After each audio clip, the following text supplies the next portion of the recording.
Social media বিশেষ করে Facebook এবং ইউটিউব অন্য দেশের লকে কিন্তু মেনে চলে, বিশেষ করে ইউরোপিয়ান ইউনিয়ন, রাশিয়া, চীন, এমনকি আমেরিকাতেও। কিন্তু বাংলাদেশের মতো উন্নয়নশীল দেশগুলোতে এরা কোনো নিয়ম নীতি তোয়াক্কা করে না, এবং যখনই সরকার থেকে এটা বাধাগ্রস্ত করার চেষ্টা করা হয় তখন এটাকে বলা হয় যে প্রেস ফ্রিডম নাই। আমার প্রশ্ন হলো যে একটা বেসরকারি কোম্পানি মেটা অথবা ফেসবুক অথবা গুগল বা ইউটিউব কত শক্তিশালী যে একটা সরকার তাদের বিরুদ্ধে কোনো কথা বলতে পারে না।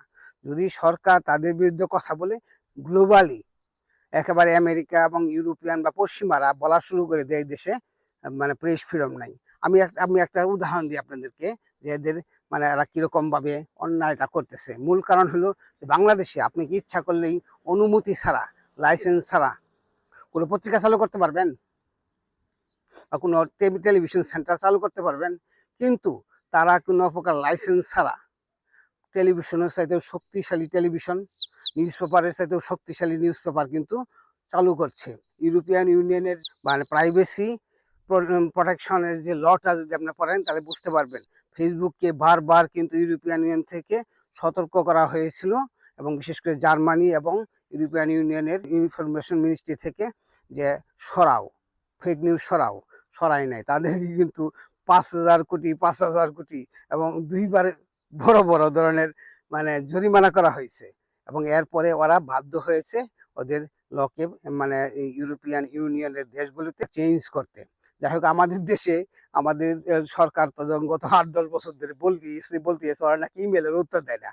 এত বড় শক্তিশালী ইরেসপন্সিবল। যাই হোক, সবচেয়ে বড় যে কথাটা হলো যে এদেরকে আমাদের আইনের আওতায় নিয়ে আসতে হবে। যে অনেকেই বলে যে এটা প্রেস ফ্রিডমের এগেইনস্টে, এটা আসলে খুব বেশি মানুষ বলে না। সব মানুষই জানে যে ফেসবুকের কি উপকারিতা, ফেসবুকের কি ক্ষতি।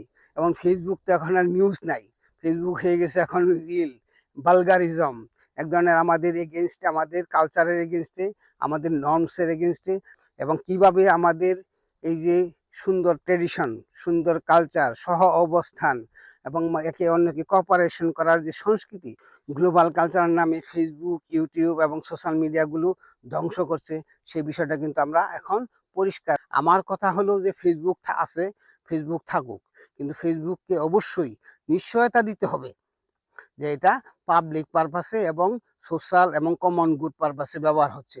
আপনি অনেকে বলতে পারবেন এটা ফেসবুকের দোষ কি, কিন্তু ফেসবুকের দোষ অবশ্যই নাই। কিন্তু ফেসবুক যেহেতু একটা প্ল্যাটফর্ম, এটা থেকে তাদের রেভিনিউ হয়, এটা দিয়ে তাদের রোজগার হয়, এবং তারা কিন্তু আমাদের নিউজে অ্যাড বসাই কিন্তু টাকা রোজগার করে। তার মানে যেহেতু বেনিফিট তাদের পায়, তাদেরই কিন্তু রেসপন্সিবল। এবং অন্য দেশগুলিতে যদি তারা আর্টিফিশিয়াল ইন্টেলিজেন্স অথবা তাদের অ্যালগরিদম বসায় যদি ফেক নিউজকে স্টপ করতে পারে, তবে বাংলাদেশে কেন পারে না? Fake ID, fake news, intentional প্রপাগান্ডাগুলোকে অবশ্যই স্টপ করা দরকার।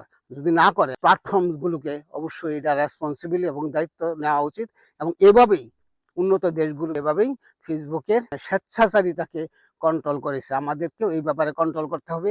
জাপানে কিন্তু একটা জিনিস গঠন আছে, সরকারের অথরিটি পাশাপাশি সিস্টেম রেসপন্সিবিলিটি এবং আইনের ইমপ্লিমেন্টেশনের পাশাপাশি সাধারণ মানুষ কিন্তু ফেক নিউজ এবং প্রাইভেসি সম্পর্কে খুবই সজাগ, সচেতন ও সতর্ক।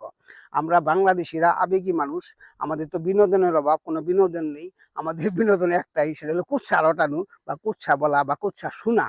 এই কুৎসা বলা, কুৎসা শোনা, গীবত বলা, এটা এক ধরনের এই যে ফেসবুকে ফেক নিউজের মাধ্যমে কিছু চলতেছে। বাংলাদেশের ডিজিটাল নিরাপত্তা আইন কিন্তু এই কারণেই হয়েছে, এরপরেও আমাদেরকে থামানো যাচ্ছে না। তার মানে কি, আমাদেরকে অবশ্যই প্ল্যাটফর্ম যারা চালায় তাদেরকে রেসপন্সিবিলিটি নিতে হবে, কারণ তারা এখান থেকেই ব্যবসায়িক বেনিফিট পায় এবং তারাই এটার চালনা করছে।